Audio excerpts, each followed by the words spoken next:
Hello मेरे प्रिय भाई और बहनों, मैं प्रभु यीशु मसीह के नाम में आप सबको शलोम बोलता हूँ। मेरे भाई और बहनों, आज मुझे आपसे कुछ महत्वपूर्ण बातें करनी है।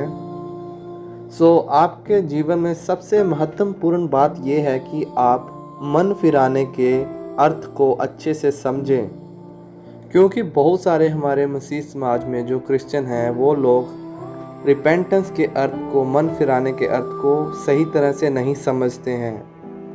क्योंकि वे इस रिपेंटेंस के अर्थ को सही तरीके से नहीं समझ पाते हैं, इसलिए वो एक मजबूत मसीह जीवन नहीं जी पाते।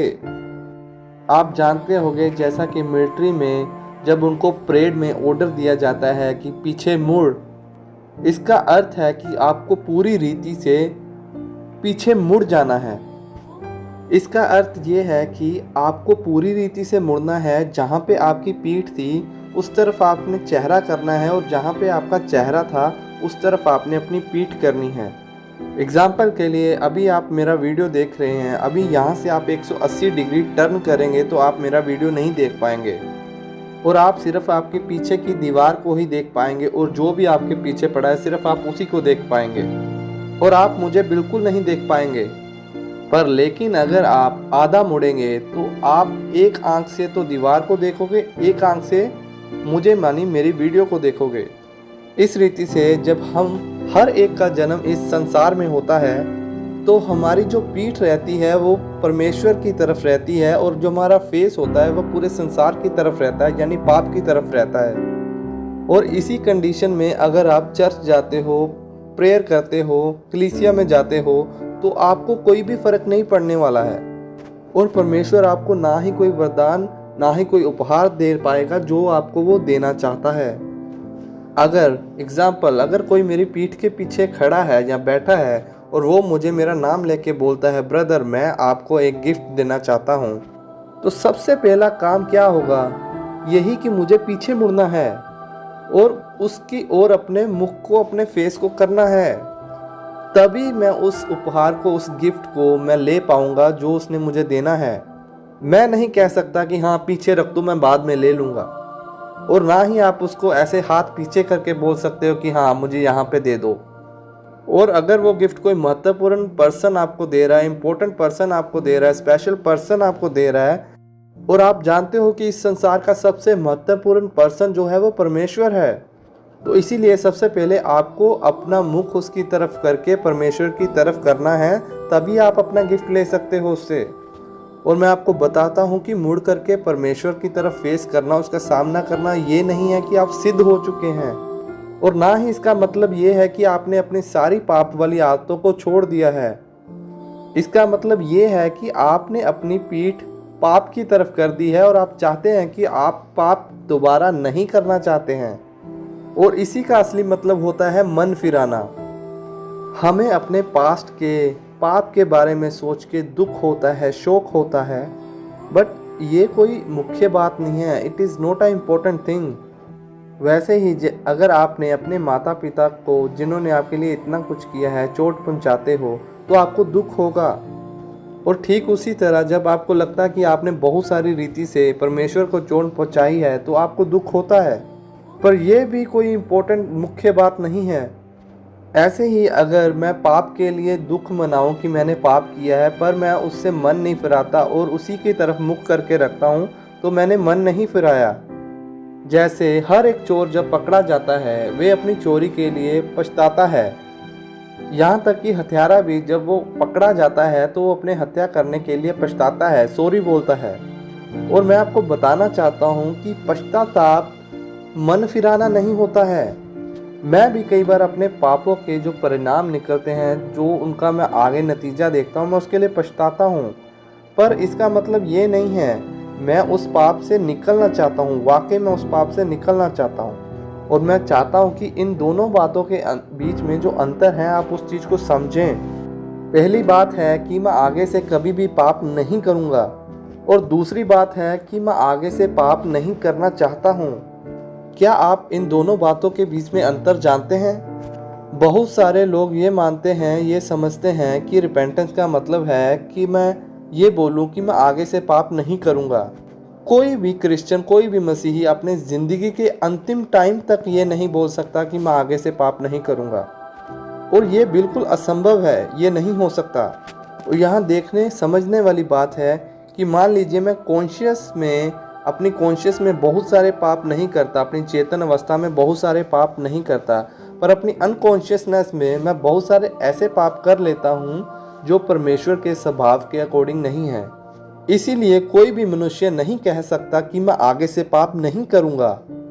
फिर भी अगर आप हत्यारे या व्यभिचारी रहे हैं या कोई पापी रहे हैं, तो आप ये परमेश्वर से कह सकते हैं कि परमेश्वर मैं आगे से पाप नहीं करना चाहता हूँ।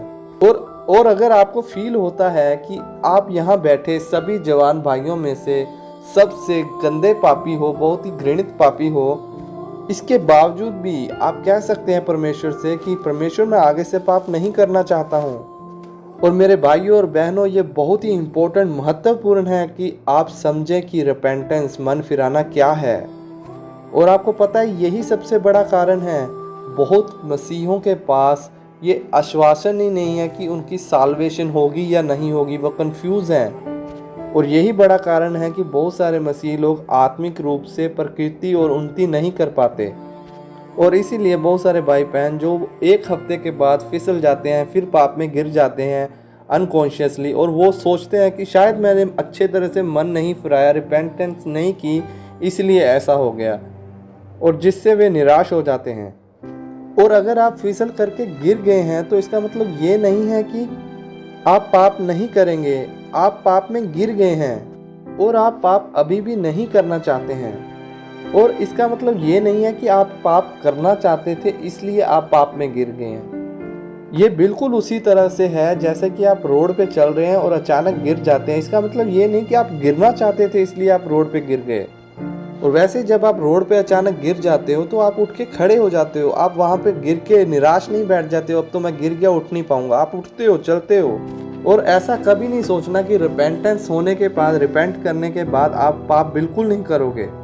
और इसका ये भी मतलब नहीं है कि ये लाइसेंस है आपके लिए कि आप पाप कर सकते हो। आप करना नहीं चाहते पर आपसे अनकॉन्शियसली हो जाता है, इसको समझिए मेरे भाइयों। और मैं आशा करता हूँ आप में से सब लोग आज निर्णय करेंगे कि मैं आगे से पाप नहीं करना चाहूँगा। और यहाँ बहुत सारे कारण हैं कि हमें क्यों मन फिराना चाहिए और क्यों पश्चाताप करना चाहिए। और सबसे पहला रीज़न मैं स्वार्थी होने का करूँगा, क्योंकि हम में से हर एक व्यक्ति अपना स्वार्थ सिद्ध करना चाहता है। पाप आपके लिए हानिकारक है, जैसे डॉक्टर आपको बताता है drinking alcohol and smoking is injurious to health, कि स्मोकिंग करना और शराब पीना आपकी सेहत के लिए हानिकारक है। पर वे आपको ये नहीं बताएंगे कि पाप करना उससे भी बुरा है, उससे भी बदतर है। मैं आपको क्रोध के विषय में एक वचन दिखाऊंगा सबोपदेशक की पुस्तक में, और सबोपदेशक की पुस्तक बाइबल के मिडल में है और नीति वचन के बाद में आती है। सबोपदेशक उसका अध्याय 7 और उसका 9वां वचन ऐसा कहता है, अपने मन में उताबित क्रोधित ना हो, क्योंकि क्रोध मूर्खों ही के मन में रहता है। और जब कभी भी आप क्रोधित होते हैं तो आप जान सकते हैं कि आप क्या हैं। अगर आप अभी तक इसके बारे में नहीं जानते थे तो अब आपको पता लग गया है। और यहाँ पे वे कहता है कि क्रोध मूर्ख के हृदय में रहता है। अगर आप किसी से कुछ भी नहीं कहते पर क्रोध आपके हृदय में है तो आप एक मूर्ख व्यक्ति हैं। और कितने सारे लोगों को ये अच्छा लगेगा कि लोग उनको मूर्ख बोलें, और मैं लोगों को मूर्ख नहीं कहता हूँ, लेकिन अगर परमेश्वर का वचन कहता है, पवित्र शास्त्र कहता है कि आप मूर्ख हो, तो कौन है मूर्ख? वही जिसके हृदय में क्रोध समाया हुआ है। और दूसरी तरफ अगर वो क्रोध को अपने मुंह से बाहर आने की अनुमति देता है, परमिशन देता है, तो वो और भी बड़ा मूर्ख है। और जब परमेश्वर का वचन ऐसा कहता है तो हमें मूर्ख बनने की क्या ज़रूरत है? हम इससे केवल अपने आप का नुकसान और दर्द दे रहे हैं। तो स्वार्थी कारण इसीलिए है कि आप उस पाप से दूर रहते हैं जिससे आपको चोट पहुंचती है। और दूसरा कारण पाप से दूर रहने का है नरक, क्योंकि पाप हमें लीड करता है नरक में जाने के लिए। मत्ती 5 अध्याय और उसका 22वां वचन ऐसा कहता है, जहां मसीह ने क्रोध के 3 पार्ट बताए हैं, 3 चरणों के बारे में कहा है। मत्ती 5 का 22 में बताया यीशु मसीह ने सबसे पहले एक आदमी के उसके भाई के प्रति उसके दिल में क्रोध आया। और यहाँ पे वो ना केवल मूर्ख है पर भी वो परमेश्वर के सामने गिल्टी भी है, दोषी भी है। और ये स्टेप 1 है। और स्टेप नंबर 2, जब क्रोध उसके मुंह से बाहर निकलता है और वो क्रोध में कुछ बुरा कह देता है, तब वे और भी ज्यादा दोषी ठहर जाता है। और जब वह क्रोध में आके उससे भी कहीं ज्यादा बुरा कह जाता है तो वर्स 22 में लिखा है कि वो इतना खतरनाक है कि इस वजह से वो नर्क भी जा सकता है। इसी तरह ये एक और रीज़न है कि हमें पाप से दूर रहना चाहिए। और यही एक और रीज़न है कि क्यों हमें मन फिराना चाहिए। सबसे पहले कि ये हमें चोट पहुंचाता है। जैसे कि सभी लोग जानते हैं कि स्मोकिंग करना और शराब पीना हमें इंटरनली हानि पहुंचाते हैं। और जब ये चीज़ें हम करते हैं उसका परिणाम हमारे शरीर में नज़र आता है। लेकिन जो परिणाम, जो हानि हमें पाप करने से पहुंचती है वो धूम्रपान या शराब पीने से कहीं ज़्यादा है। और इसकी जांच कोई भी टेस्ट नहीं कर सकता, कोई भी डॉक्टरी लाइन, साइंस लाइन इसकी टेस्ट नहीं कर सकता। पाप हमारे मन, हमारे माइंड को, हमारे मन को हानि पहुंचाता है और मैरिड लोगों के जीवन को हानि पहुंचाता है। और वे लोगों के माइंड को और उसकी बुद्धि को भी हानि पहुंचाता है, जिस वजह से वो अपने काम पे ध्यान नहीं दे पाते, वो अच्छी तरह से काम नहीं कर पाते। जितना ज़्यादा हम पाप से दूर रहते हैं उतना ही ज़्यादा हम अपने मन में, अपने दिमाग में बहुत हल्का फील करते हैं। और हमारा शरीर, हमारी बॉडी और ज़्यादा हेल्दी हो जाती है। और हम अपनी आत्मा के साथ, परमेश्वर के साथ संगति कर सकते हैं। मनुष्य के बॉडी के 3 पार्ट होते हैं, आत्मा, प्राण और शरीर। अगर हम पाप से दूर रहते हैं तो हम इन तीनों पार्ट में, आत्मा, प्राण और शरीर, तीनों क्षेत्रों में हम स्वस्थ रह सकते हैं। और यही एक स्वार्थी, सेल्फिश रीज़न है कि क्यों हमें पाप से दूर रहना चाहिए। जैसे कि लोग व्यभिचार में इसलिए नहीं पड़ते कि उनको डर लगता है कहीं भी उन्हें एड्स ना हो जाए। ये एक अच्छा रीज़न है कि वो अपनी लाइफ के बारे में समझते हैं, सोचते हैं कि उनकी लाइफ ना ख़राब हो जाए। मैं आपको बताना चाहता हूँ कि अगर आप पाप से इसीलिए दूर रहते हैं क्योंकि वो आपके शरीर को, आपके बॉडी को हानि पहुँचाता है, इसमें आप कभी भी उस स्तर पे नहीं आ पाएंगे जिससे आप परमेश्वर को खुश कर पाएँ। और एक और कारण यह है कि पाप से दूर रहने का, क्योंकि हम ऊंचे स्तर पर जाना चाहते हैं। एक और रीज़न है कि हम पाप से दूर रहना चाहते हैं क्योंकि हम लोगों के बीच में एक अच्छी गवाही अपनी बनाना चाहते हैं। अगर मैं एक ऐसा व्यक्ति हूँ कि मैं जल्दी क्रोधित हो जाता हूँ, उस वजह से दूसरों के सामने मेरी गवाही खराब हो जाएगी। इसीलिए वो लोग जो पोर्नोग्राफी देखने के आदी होते हैं वो सार्वजनिक पब्लिक प्लेसेस में वो चीज़ें नहीं करते हैं, क्योंकि ऐसा करने से उन लोगों की गवाही लोगों के सामने खराब होती है। जब आप ये पोर्नोग्राफी देखते हो तो इससे आपका मन जो है खराब हो जाता है, करप्ट हो जाता है। जब आप जवान ही होते हैं तब आप इस बात को नहीं समझ पाते हैं, नहीं जान पाते हैं। आपको पता है जो मस्तिष्क, जो दिमाग, जो ब्रेन आपको परमेश्वर ने दिया है उसको आप किन चीज़ों से करप्ट कर रहे हो। अगर आप इस चीज़ को रिपीट करते हैं देखने के लिए, इस पोर्नोग्राफी को, तो आपका माइंड एक गुलामी में आ जाता है जो बार बार उसी तरफ जाता है। फिर आप परमेश्वर की सेवा नहीं, आप उसकी सेवा करेंगे। और जितना ही आप इन चीज़ों को बार बार कंटिन्यू देखते हो उतना ही शैतान आपके दिमाग के, ब्रेन के चारों तरफ उसको जकड़ता जाता है, जंजीर लगाता है। इसका मतलब ये नहीं है कि आपकी बुद्धि कम हो जाएगी। चाहे आप अपने एग्ज़ाम्स में, अपनी जॉब्स में फर्स्ट आ सकते हो, हमेशा फर्स्ट प्लेस में रह सकते हो, पर अंदर ही अंदर आप अपने दिमाग में इस चीज़ के गुलाम रहोगे हमेशा। और यही एक और कारण है कि क्यों हमें पाप से मन फिराना है और इन सब चीज़ों से दूर रहना है।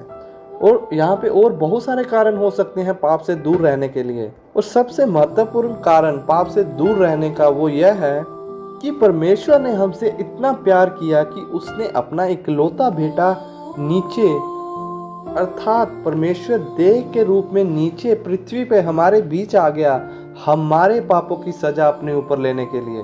और जितना ज़्यादा आप क्रॉस पे मनन करेंगे जिस पर प्रभु यीशु मसीह हमारे पापों के लिए मारा गया, और उतना ही ज़्यादा आप पाप से नफरत करना सीखेंगे। And that I practice in my all life. लेकिन आज मैं पाप से इसलिए दूर नहीं जाता हूँ कि वो मुझे हानि पहुँचाता है। मैं पाप से इसलिए दूर नहीं जाता हूँ कि मैं अपनी गवाही खो दूंगा।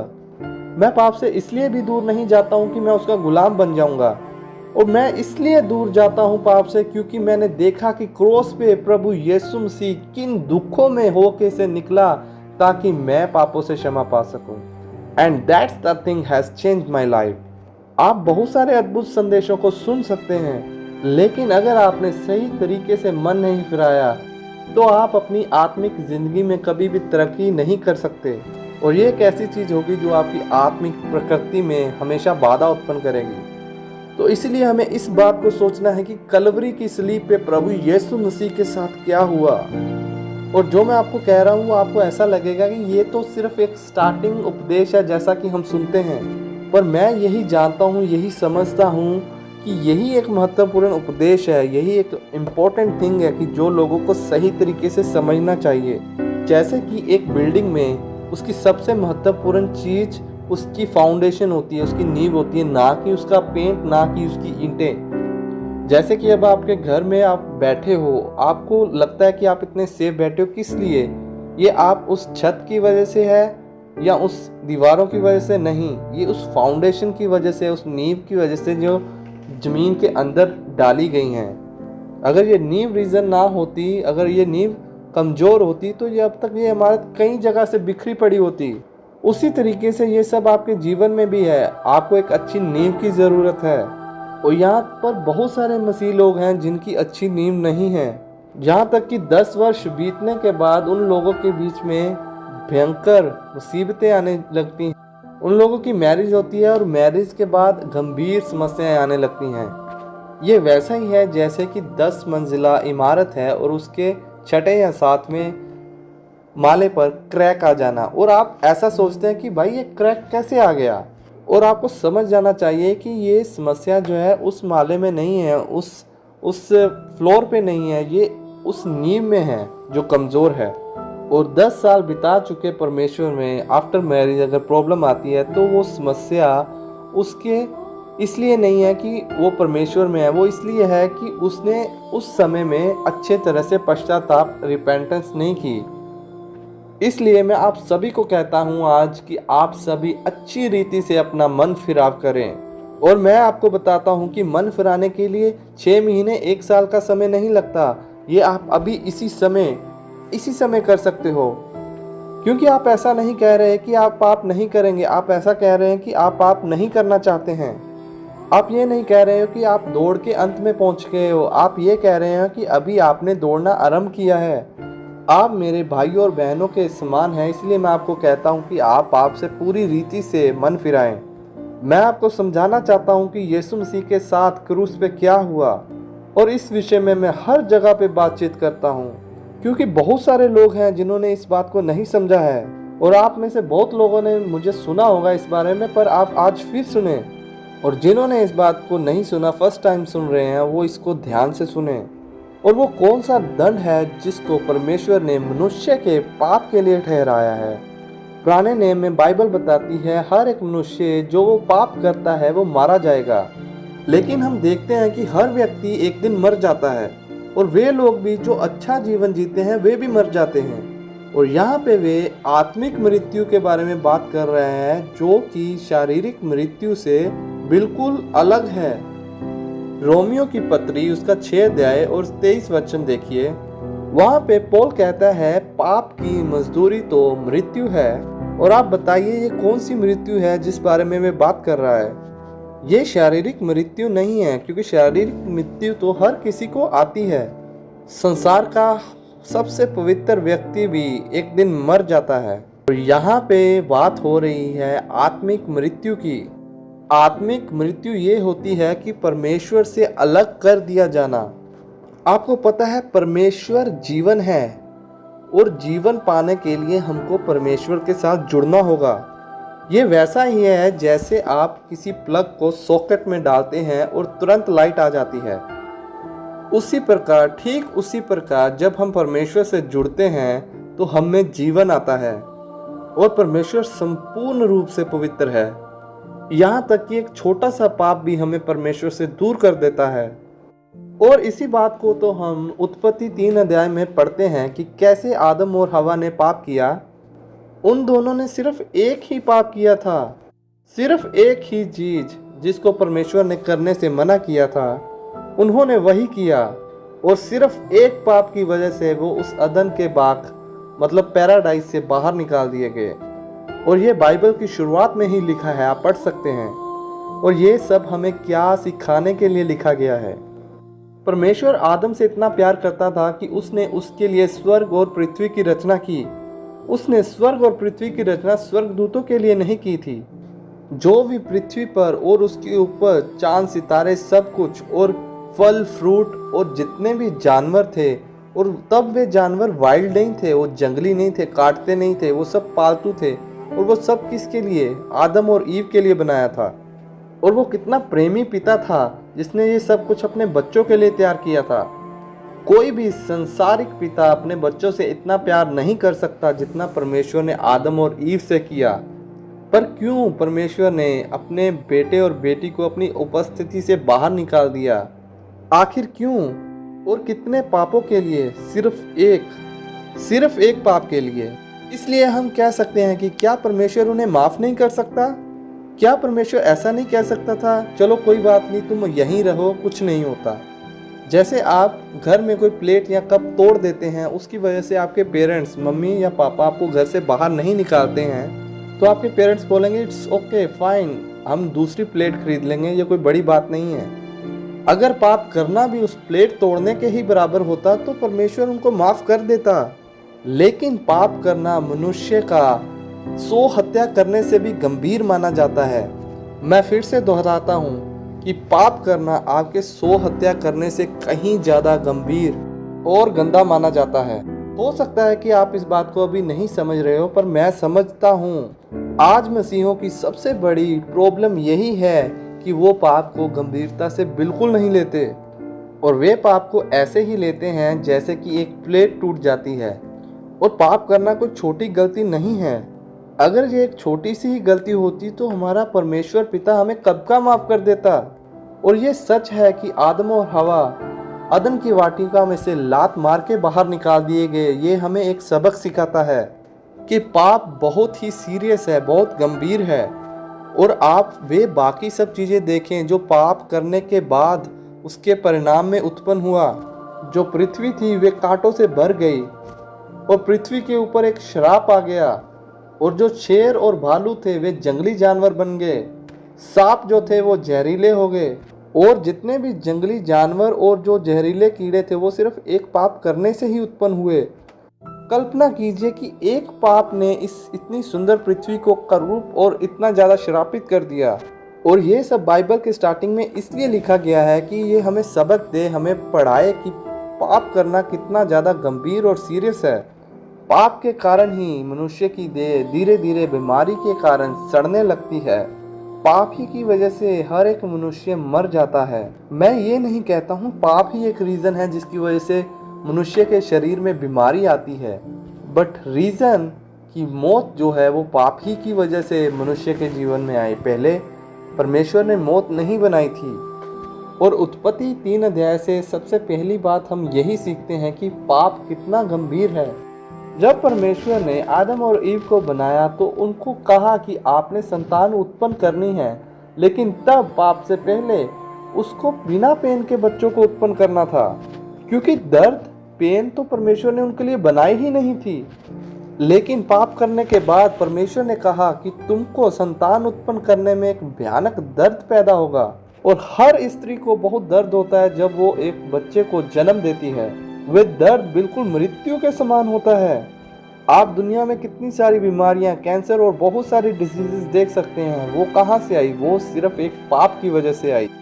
और मैं ये सब आपको इसलिए बता रहा हूँ कि पाप परमेश्वर की नज़र में कितना घृणित है और कितनी कठोर रीति से परमेश्वर ने मानव जाति को दंड दिया सिर्फ एक पाप के लिए। मुझे पता है आज का वचन बहुत लंबा हो गया, पर मैं आपको कुछ और बताना चाहता हूँ। इस संसार के कोर्ट में कोई भी मनुष्य जिसने गलती की है, कोर्ट उसके बच्चों को कोई दंड नहीं देता यदि उसने कोई गलती की है तो। लेकिन जब एडम और ईव ने पाप किया तो परमेश्वर ने उसके बच्चों को, फिर उसके आगे बच्चों को, उसके नाती पोतों को और जितने भी पिछले 6000 वर्ष से पैदा हुए हैं सबको दंड दिया। आपको और मुझको मिला करके। और हमें बीमारी क्यों होती है? जबकि आप बहुत पवित्र हो, पवित्रता से चलते हो, फिर भी आप बीमार क्यों पड़ते हो? क्योंकि आप भी हवा और आदम से ही जन्मे हैं। और उसके परिणामों को देखो जो पिछले 6000 वर्षों से करोड़ और करोड़ लोगों के ऊपर आया है। और इस संदेश के जरिए मैं आपको क्या बता रहा हूँ?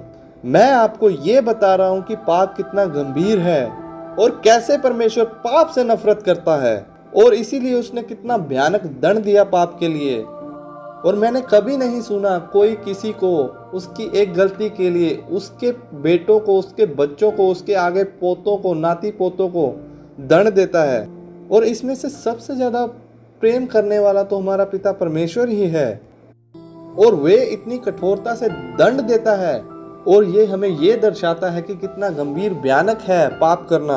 सो मेरे भाइयों और बहनों, इस संदेश से आपको सिर्फ यही बताना और जताना चाहता था कि एक पाप की सजा हम आज तक भुगत रहे हैं। तो अपना मन फिराओ। मन फिराने का मतलब अगर ये सोचते हो कि आप, हाँ सजा तो हमारे बच्चों को भी आनी है, सजा तो उनके बच्चों को भी आनी है, जब तक हम जिंदा हैं हम परमेश्वर के साथ चलेंगे तो हम आत्मिक रीति से हमेशा उसके साथ जिंदा रहेंगे, चाहे हम शारीरिक रूप से मर भी जाएं। तो मेरे प्रिय भाइयों और बहनों, आज के संदेश से मैं आशा करता हूँ कि आप आशीषित हुए होंगे, आपने इसकी गंभीरता को जाना होगा। इसी के साथ हम इसके सेकंड पार्ट में आपसे फिर मिलेंगे। तब तक के लिए अलविदा। जय मसीह की। Praise the Lord.